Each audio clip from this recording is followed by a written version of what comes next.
रसिक हो, पुन्हा एकदा आपला सर्वांना शाहीरचा दुसऱ्या फेरीचा शाहीर मुद्रा.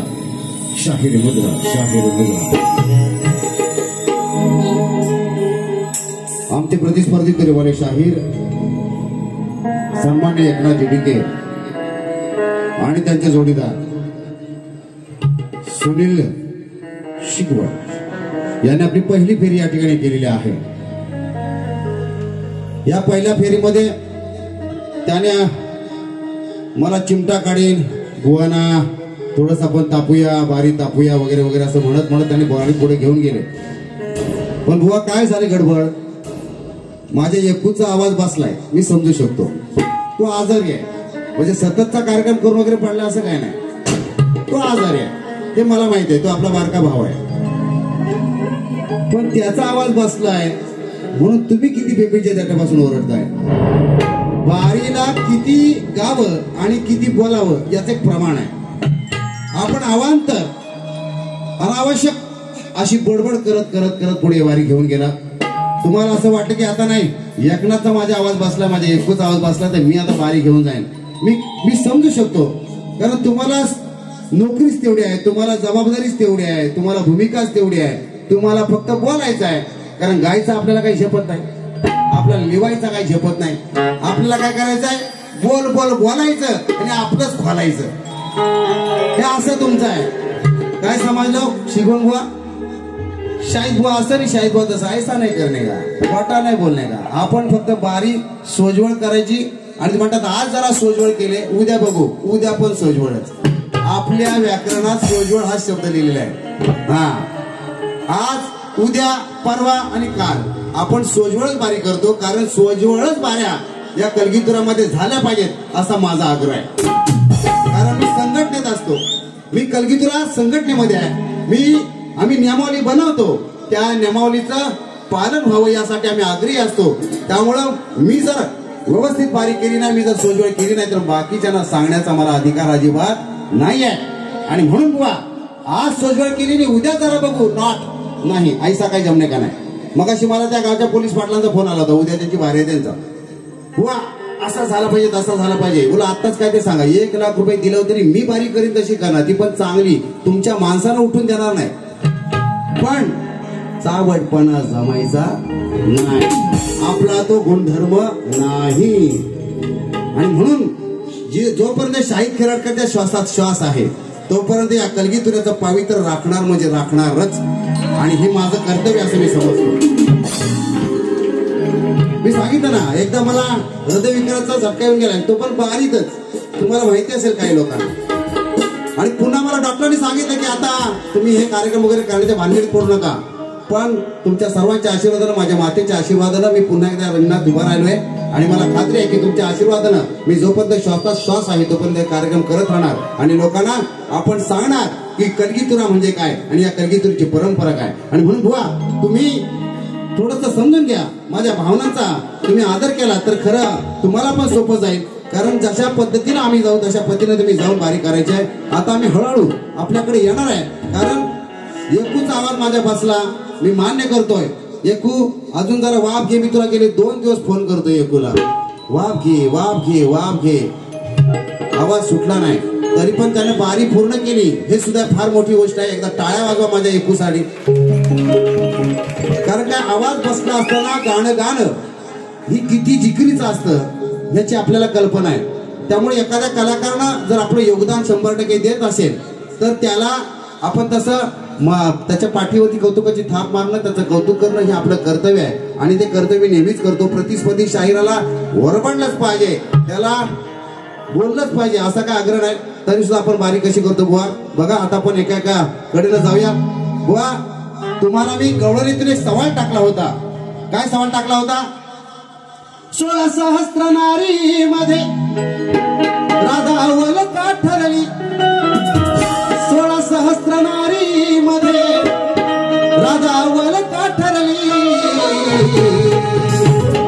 काना खरंच सांगशील का राधा मनात का भरली.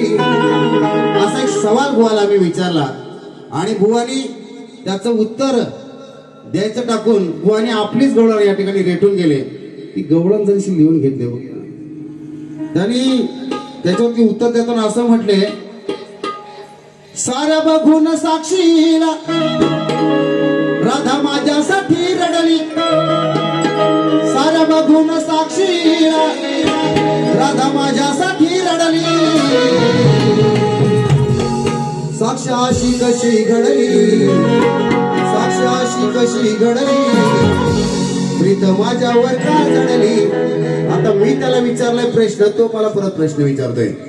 प्रश्नाला उत्तर द्यायचं असतं. आपण परत मला प्रश्न विचारताय, आपल्याला झेपत नाही, आपण त्या गावात जाऊ नका, बसू नको, येऊ नको, तर कुठल्या गाडीत बसू, असं नाही चालत. आपल्याला ज्या गावाला जायचं आहे त्याच गाडीत बसायचा, बिना बोर्डाच्या गाडीत बसायचं काम करू नका बुवा. तुम्ही घर फिरत राहा, तुम्ही काय ऐच्छित ह्यापर्यंत पोहोचणार नाही. बुवाची एक गवळण आहे. बुवानी गवळण काय गायले?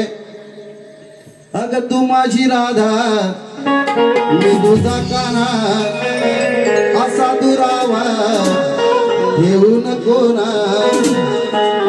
अगं सार कसं हे बोलून सांगू तुला, असं कसं हे बोलून हे सार सांगू तुला. प्रीत सखे राधे माझ्या प्रीतीच्या फुला, असंच काहीतरी त्याचं आहे. तर बुवा तुम्ही हे प्रेमगीत गायलेलं आहे, मी मान्य करतो. मात्र हे प्रेम जे आहे त्या प्रेमाची जी महती आहे ती महती तुम्हाला कळली पाहिजे. मग अशी आमच्या चव्हाण साहेबांनी सांगितलं की तरुण पिढी जी आहे, या तरुण पिढी आता मोबाईलच्या जमान्यात भरकटलेली आहे.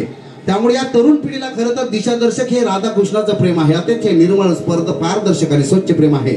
श्याम राधे कोई ना कहता कहते राधे श्याम, श्याम राधे कोई ना कहता कहते राधे श्याम, जन्म जन्म का भाग मिटाता एक राधा का नाम. राधा आणि कृष्ण यांचं जे प्रेम आहे, राधा म्हणजे काय, जी प्रवाहाबरोबर वाहते ती राधा, आणि जे प्रवाहाच्या विरोधात वाहते ती असते धारा. राधा धारा, राधा धारा हा जो शब्द प्रयोग आहे यात मध्ये अनेक अर्थ दडलेले आहेत बुवा. आणि म्हणून ज्या पद्धतीनं राधाकृष्णाचं प्रेम आहे तसंच प्रेम वर्तमान पिढीने सुद्धा केलं पाहिजे. प्रेमाची व्याख्या आपण समजून घेतलं पाहिजे. आणि म्हणून काही चारोळ्या आमचे कोणते आहे, दीपक चव्हाण बुवा, दुदम बुवा, एक काय सांगतो, प्रेम काय असतं की प्रेमात आंधळ झालेल्यांना खरंच काही दिसत नाही. माझे तरुण मित्र इथे आहेत. प्रेम हे कसं असतं, पाडगावकर म्हटले प्रेम म्हणजे प्रेम असतं, तुमचं आमचं साऱ्यांचं शेम असतं. आणि म्हणून प्रेम जसं शेम असतं तसं आंधळ सुद्धा असतं की प्रेमात आंधळ झालेल्यांना खरंच काही दिसत नाही. प्रेमात आंधळ झालेल्यांना खरंच काही दिसत नाही, कारण माणसाचं हृदय काय बदामासारखं असत नाही. प्रेमात आंधळ झालेल्यांना खरंच काही दिसत नाही, कारण माणसाचं हृदय काय बदामासारखं असत नाही. बदामावर बदाम आणि त्याच्यात बाण असतो. दुधम माऊली आपण वहीच्या मागच्या पानावर काढायचो, माहितीये काय, की बदामावर बदाम त्याच्यात बाण असतो. आणि आंधळ्यांचा खेळ सारा जल्ला बघ्यांसाठी छान असतो. आंधळ्यांचा खेळ सारा. आणि मग एकदा मी नाशिकला व्याख्यानाला गेलो होतो. मराठा विद्याप्रसारक महामंडळाचं एक कॉलेज आहे, त्या ठिकाणी मी व्याख्यानाला गेलो. आणि त्या ठिकाणी मी असंच सांगितलं की प्रेम स्वच्छ पाहिजे, निर्मळ पाहिजे, पारदर्शक पाहिजे. प्रेमामध्ये एकमेकांचा आदर सन्मान करता आला पाहिजे. प्रेम अतिशय स्वच्छ पाहिजे. त्यावेळेला मुलांनी ऐकून घेतलं. नंतर त्यातला एक असाच एक मुलगा आला आणि मला म्हटला, सर तुम्ही सगळं व्यवस्थित सांगितलं, पण प्रेमाबद्दल तुम्हाला काय कळायचं नाही. प्रेमाची माहिती आमच्याकडे घेऊ तुम्ही, कारण प्रेमामध्ये आम्ही ज्या मोठं PhD केलेलं आहे. तुम्हाला असं म्हटला की आम्ही प्रेमात किती पडलो तरी आम्हाला कधी लागत नाही. दुदंबुवा, आम्ही प्रेमात किती पडलो तरी आम्हाला कधी लागत नाही, कारण एकाच पोरीवर प्रेम करून म्हटलं आमचं कधी भागत नाही. असला इकडं आम्ही प्रेमात कितीही पडलो तर आम्हाला कधी लागत नाही, आणि एकाच पोरीवर प्रेम करून आमचं कधी भागत नाही. मग मी त्याला म्हटलं, अरे ज्याला खरं प्रेम कळलं तो असा कधी वागत नाही. ज्याला खरं प्रेम कळलं तो असा कधी वागत नाही. आणि जर का वागला तर माऊली तो जास्त दिवस जगत नाही. कारण प्रेम म्हणजे प्रेम असतं, तुमचं आमचं साऱ्यांचं शेम असतं. म्हणून हे जे प्रेम आहे ते तरुणांनी समजून घेतलं पाहिजे. आणि म्हणूनच नुसतंच आईला बी म्हटलं म्हणजे झालं नाही. त्या प्रेमातल्या आतला जो मतितार्थ आहे, त्यातलं निर्मळता आहे, ती समजून घेऊन आपण पुढे गेलं पाहिजे. बुवा तसंच तुमचं आणि माझं सुद्धा प्रेम आहे. माझं यक्कूवरती माझ्या लय प्रेम आहे. मी त्याला बारक्या भावासारखा समजतो. पण अडचण काय, हा शिकवण झाला लय बोलतो, गडबड की आहे. मग माझा राग त्या यक्कूवर नाही तर त्याच्यावर जास्त आहे. काय एक शिकवण हा एक डिके, आज फिरलंय याच डोके. एक शिकवण हा एक डिके, आज फिरलंय याच डोके. माझ्या समोर कोण नाही टिके, आज दोघं बी पडले ते पिके. माझ्या समोर कोण नाही टिके, आज दोघं बी पडले ते पिके.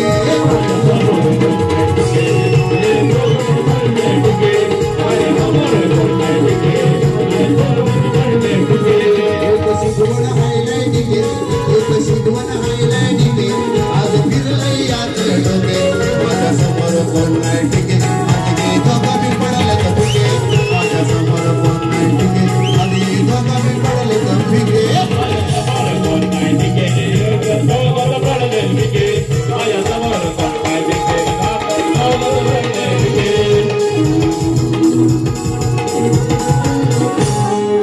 या ठिकाणी सन्मान्य या परिसरातील नेतृत्व माजी जिल्हा परिषद सदस्य सन्मान्य संतोषजी थेराडे यांच्याकडून 500 रुपयाचं पारितोषिक आलेलं आहे.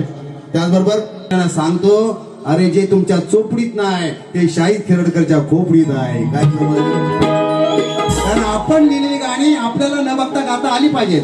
सगळ्यांचाच मेंदू सुपीक नसतो, पण आपला आहे, ईश्वराची कृपा आहे. आणि म्हणून आपण शिकवण बा आता लक्ष असू द्या. चिमटा काढला ना म्हणून काय म्हणते बघा, ऐकून घ्या शिकवण बुवा, ऐकून घ्या शिकवण बुवा.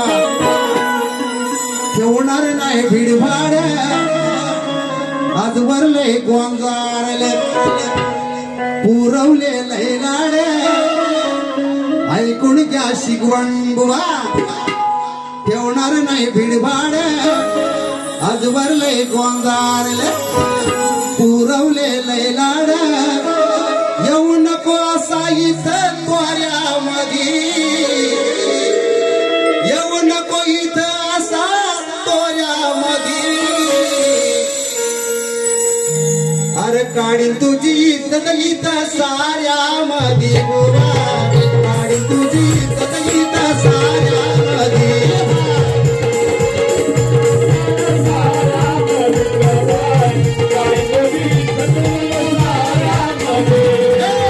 ऐकून घे शिकवण बुवा पुरवलेले लाड ऐकून घे शिकवण बुवा ठेवणार नाही भिडभाड आज वरले गोंगारले पुरवलेले लाड येऊ नको आज इथं तोऱ्यामध्ये काढी तुझी इज्जत इथं साऱ्यामध्ये बुवा काढी तुझी इज्जत इथं साऱ्यामध्ये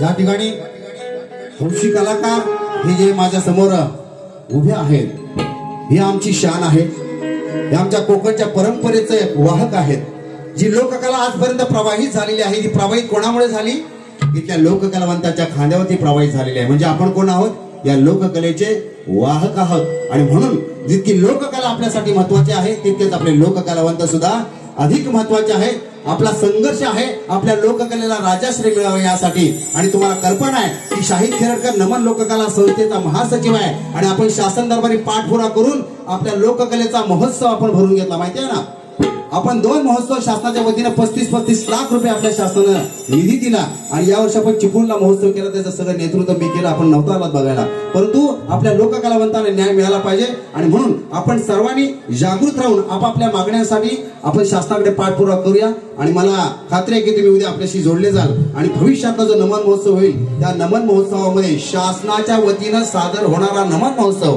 या नमन महोत्सवामध्ये तुम्ही त्या ठिकाणी सादरीकरण कराल अशा पद्धतीची मी तुम्हाला आजच या ठिकाणी शब्द देतो आणि नक्कीच आपण ते करूया कारण दर्जेदार कार्यक्रम शासनाच्या पर्यंत पोहोचले पाहिजेत म्हणजे शासनाला कळेल की या कोकणची लोककला किती वैभवशाली आहे आणि म्हणून यासाठी तुमचे दर्जेदार कार्यक्रम आपण त्यावेळेला नमन महोत्सवामध्ये सादर करूया म्हणून बुवा काय द्यावी विकासाची हवी प्रबोधनात्मक गीत आहे लक्ष असू द्या माझा इशारा सगळ्यांना कळेल विजय मावळी तुम्हाला सुद्धा काय द्यावी विकासाची हमी म्हणतो काहीच नाही कमी काय द्यावी विकासाची हमी म्हणतो काहीच द्यावी कमी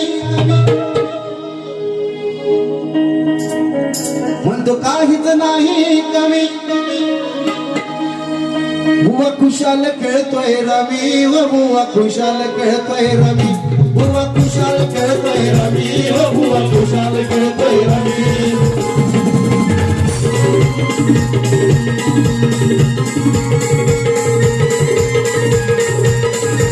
काय द्यावी विकासाची हमी म्हणतो काहीच नाही कमी काय द्यावी विकासाची हमी म्हणतो काहीच नाही कमी काला उपाय शोधून नावे व बुवा खुशाल खेळतोय रवी काला शोधून उपाय नावे व बुवा खुशाल खेळतोय रवी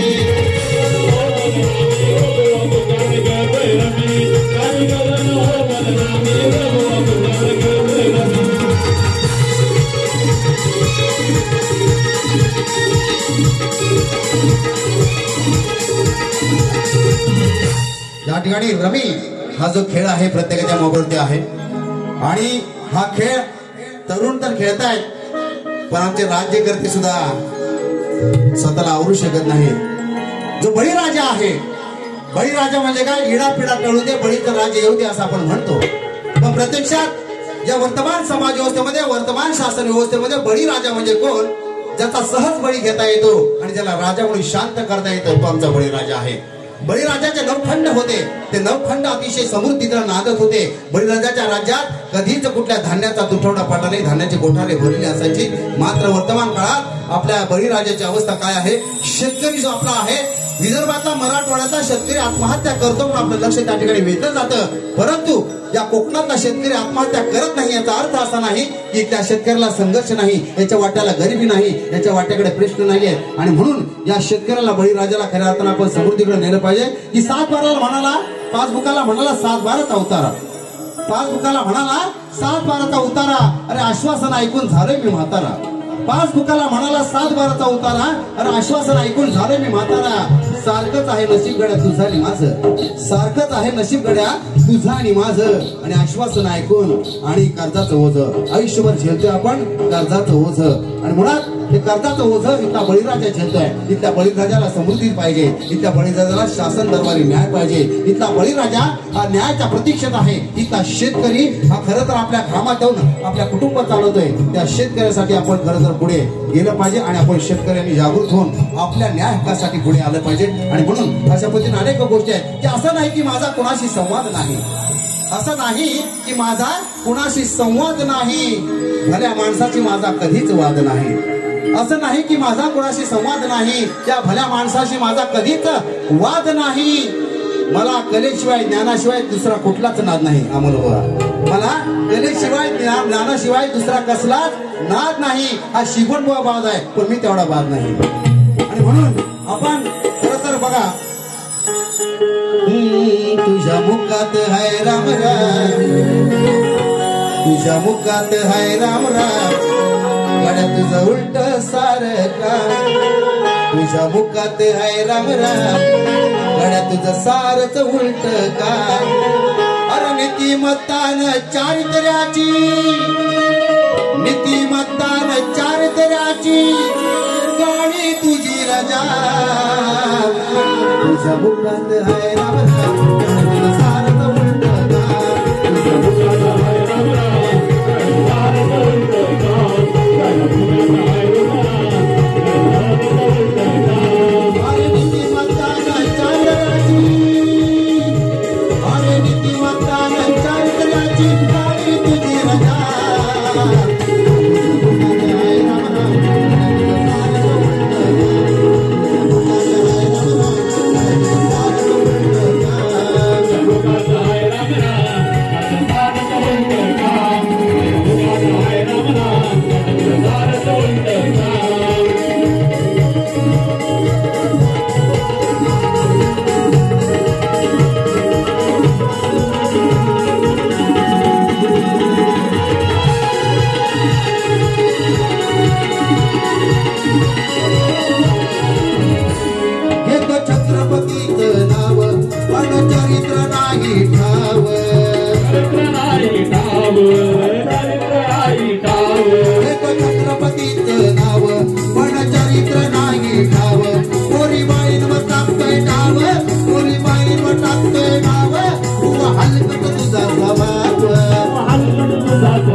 प्रेमान तुला बोलवली.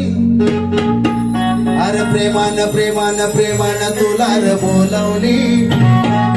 या गावात गोळवली, अरे या गावात गोळवली. व तुला मी लोळवली. या गावात गोळवली, व तुला मी लोळवली. या गावात गोळवली,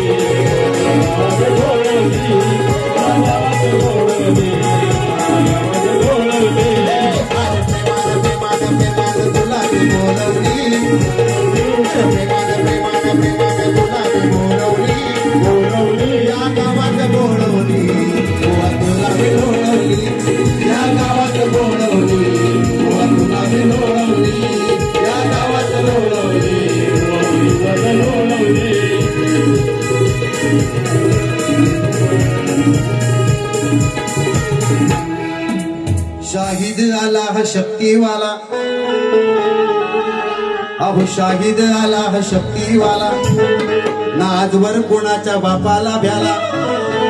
अरे शाहिद आला हा शक्तीवाला, ना आजवर कोणाला बापाला भ्याला. अरे आले किती आणि गेले किती, अरे आले किती आणि गेले किती, ना कुणाला हरलो रा. अरे आले किती आणि गेले किती, ना कुणाला हरलो रा. तुझ्या सारख्या शमड्याला मी पुरून उरलो रे, तुझ्या सारख्या शमड्याला मी पुरून उरलो रे, तुझ्या सारख्या शमड्याला मी पुरून उरलो रे.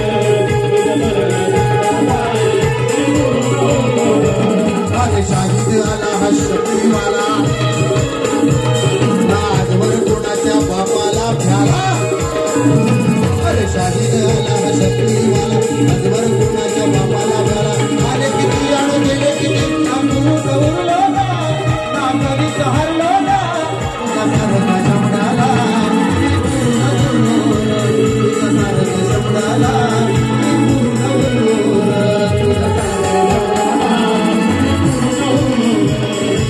तुझ्या सारख्या या ठिकाणी हौशी कलाकार मधील आमची मावशी सतीश किंजळकर कुठे आहे होती, जिने संसार सजवला भीमाचा ती रमाई बाईच होती. जिने लढवल्या झाशीला ती राणी लक्ष्मी बाईच होती. जिने लढवले झाशीला ती राणी लक्ष्मी बाईच होती. जिने झेप घेतली अंतराला ती कल्पना चावला बाईच होती.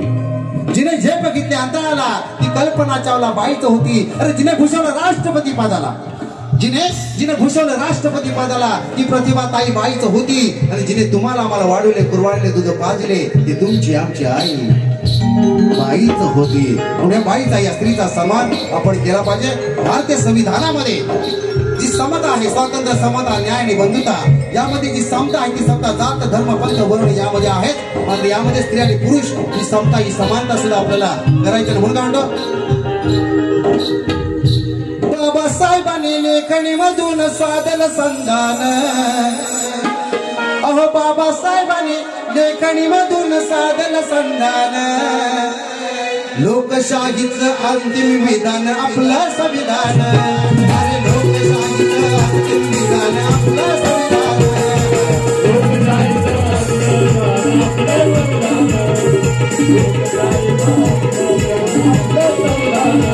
अहो बाबासाहेबांनी लेखणी मधून साधलं संधान. बाबासाहेबांनी लेखणी मधून साधलं संधान. लोकशाहीचं अंतिम विधान आपलं संविधान.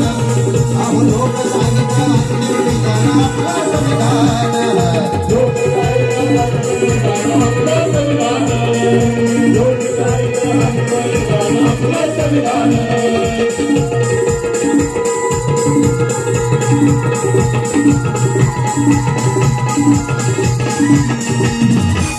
समता स्वातंत्र्य बंधुता, समता स्वातंत्र्य बंधुता आणि न्यायाची संहिता.